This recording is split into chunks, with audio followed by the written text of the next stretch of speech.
Growing Textiles is a grower and maker working to restore soil-to-soil textile system. Gina, the founder of Growing Textiles, works on her farm to grow linen, flax, indigo, as well as other dye plants.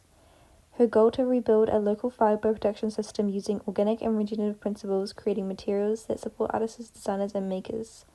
This goal aligns with our ideal scenarios, which are sustainable and transparent processing, reduce water and chemical usage through eco-friendly fiber processing techniques such as enzymatic treatments and low-impact dyes, promote transparency in textile supply chains, ensuring fair labor practices and environmentally responsible manufacturing. Advocate for reducing reliance on virgin fossil-based fibers and scaling up fiber-to-fiber recycling. Develop regional processing hubs to support small-scale fiber farmers and facilitate community-driven production. Industry collaboration and policy support. Foster partnerships between governments, businesses, and communities to create systematic change in textile sustainability. Advocate for policies that support regenerative textile agriculture, responsible fiber production, and circular economy initiatives.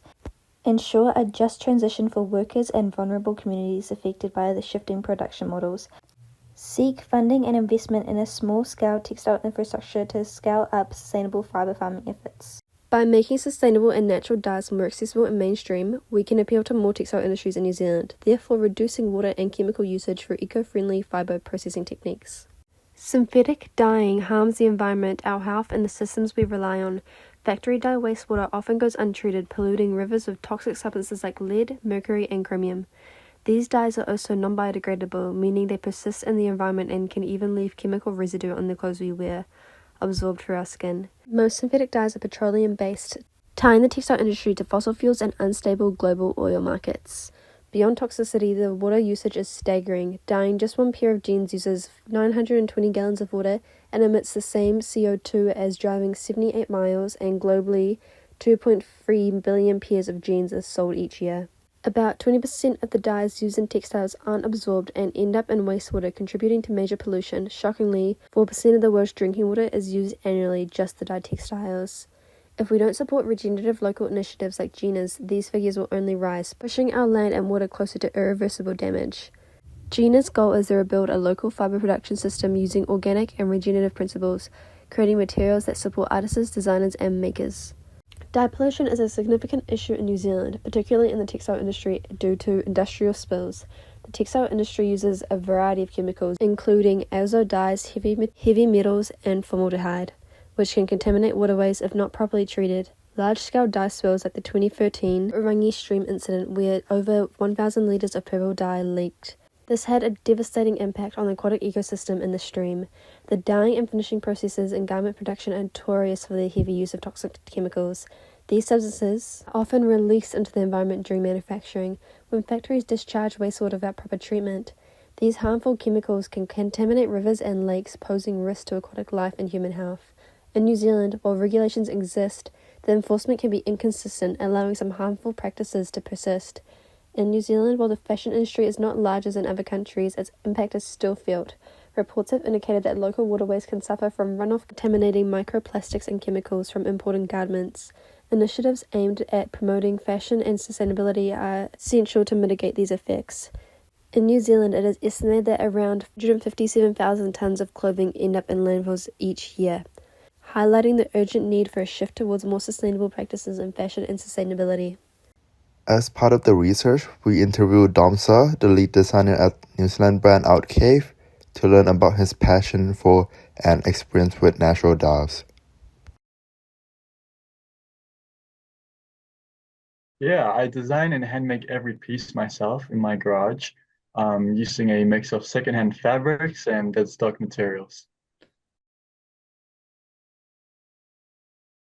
I usually use leftover synthetic dyes or whatever I can find cheaply and locally. I know synthetic dyes are harmful, but it's what's most accessible for small-scale makers like me. I'd love to, but sourcing them is confusing, and I'm unsure how to get reliable results most times. There is huge potential in Aotearoa to shift from synthetic to natural dyes for farmers, businesses, and communities alike. Natural dyes are not only safer for the environment, but they're also gentler on our bodies and less harmful to work with. Right now, New Zealand produces around 250,000 tonnes of textile waste every year, and more of that waste is synthetic, meaning it won't break down, contributing to long-term pollution. The rise in synthetic waste reflects the pressure of fast fashion and the cost of living crisis, where many are forced to buy cheap clothing without knowing the environmental cost.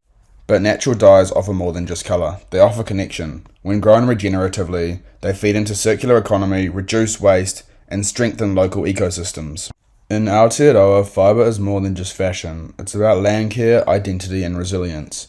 Through Māori tradition, regenerative farming, and local textile activism, fibre becomes a way to care for the whenua and rebuild community from the soil up. The Taiao threads is the digital extension of growing textiles, our way of scaling Gina's regenerative fibre vision beyond the farm gate. Rather than chasing waste after production, we dug deeper. What if we presented a pollution at its source?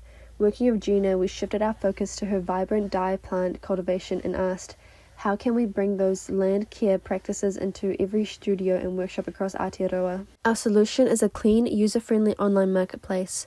Farmers list freshly harvested indigo, harakiki, and a number of other plant-based dyes, complete with seasonal notes, color profiles, and BioGrow certification badges.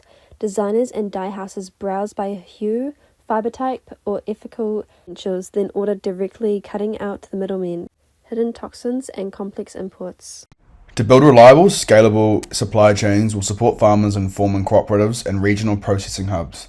The shared infrastructure model boosts volume, quality, and local economic flow.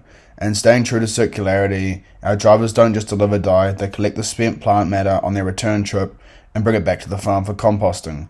Every leaf and root returns to the soil, restoring fertility rather than filling landfills.